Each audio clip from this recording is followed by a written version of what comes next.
Sei and Joey, thank you for sitting so quietly listening to the legacy that you've come from. I mean, here you've heard from your grandmother and certainly what she's went through and the contribution she's made to our community.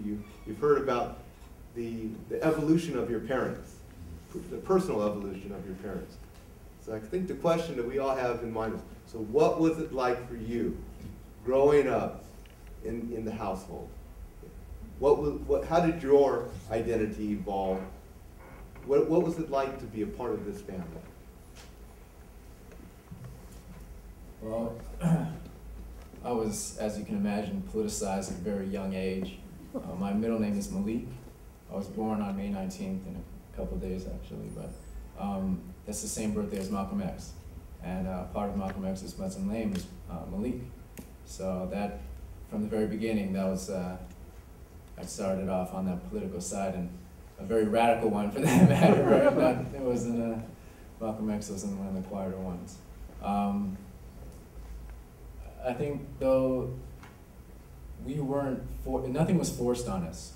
It was always, the information was always readily available, the stories were told, but when I was growing up, it was more of like, when we had a report to do, I was like, oh, I have perfect information, I already know what I'm gonna write about, you know?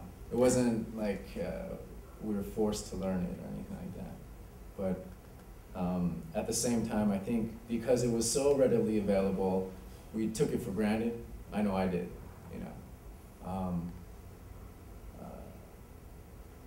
I guess there was some pressure to be involved. You had a lot to follow up on, from my grandmother to my mom and dad to our family members, but we were never pressured to do so. It was just to be happy and healthy, and actually I think that is why I've taken a little while to find out what I want to do in life, because I was so just searching and just kind of searching for what made me happy, you know.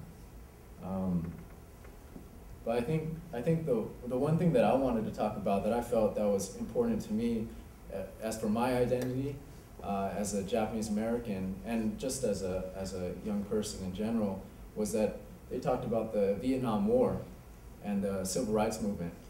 I felt that a person of my generation, of our generation, we didn't have that. You know, we didn't have that rallying point, that motivational factor, that kick in the ass where, you know, it's like, okay, I need to do something. You know, we have the Iraq War now, but it's very different, you know. So I felt that I kind of got pissed off when I was younger. I was like, I don't have anything to be angry about. I don't have anything to drive toward, you know. And I think young people take it differently, you know, and they react differently to that. But and I reacted my own way. But I think that's an interesting or an important aspect that we all need to identify for people of our generation, is that we didn't have that rallying point. We didn't have that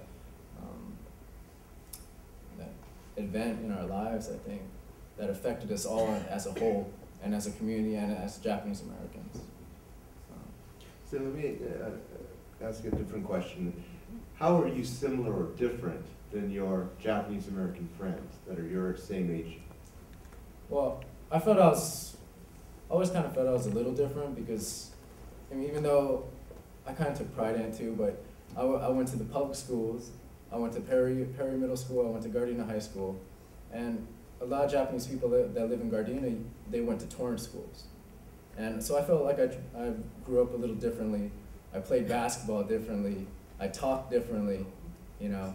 And I think also that I felt like I had this other side to me too, though, that was very ingrained in the Japanese American history, that I had this information that I've heard from a very young age. So I had two different sides to the identity, but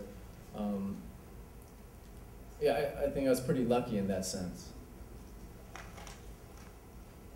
I think what's special about our family and how close we are is the open line of communication through every generation. So we get history lessons every time we go out to dinner with our grandma. And you can quote her in your paper as a primary resource, not a secondary. That's all straight from the archives. But I had to pay to go to Washington, D.C. to interview her. You go out to dinner with you her. just have to go down, a couple blocks away to grandma's house and get that information. We've done many reports on our grandmother because it was easy. She told me exactly what to write, and the bibliography was just one name, so that was great.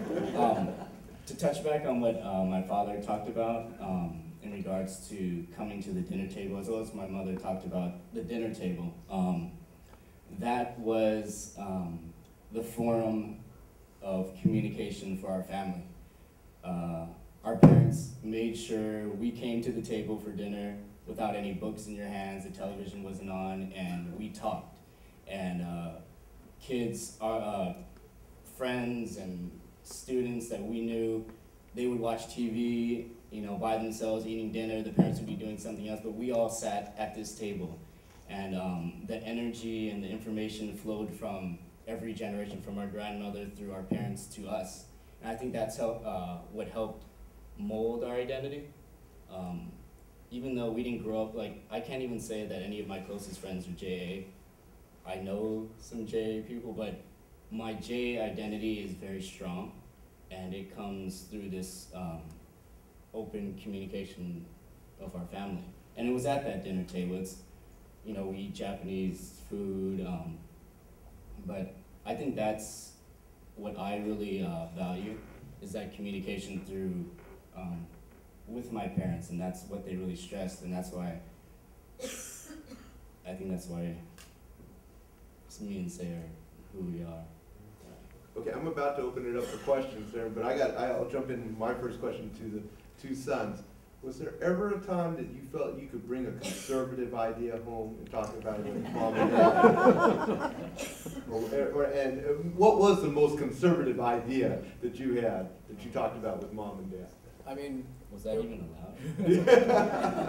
It wasn't like, being radical was always just an aspect. It was really more of a sense of being open to everything. So yeah, we could come with a conservative idea.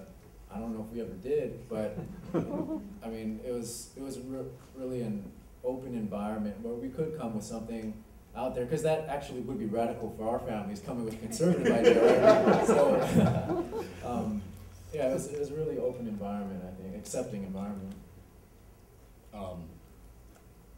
Yeah, that's the dinner table. You bring current events, conservative issues, radical issues.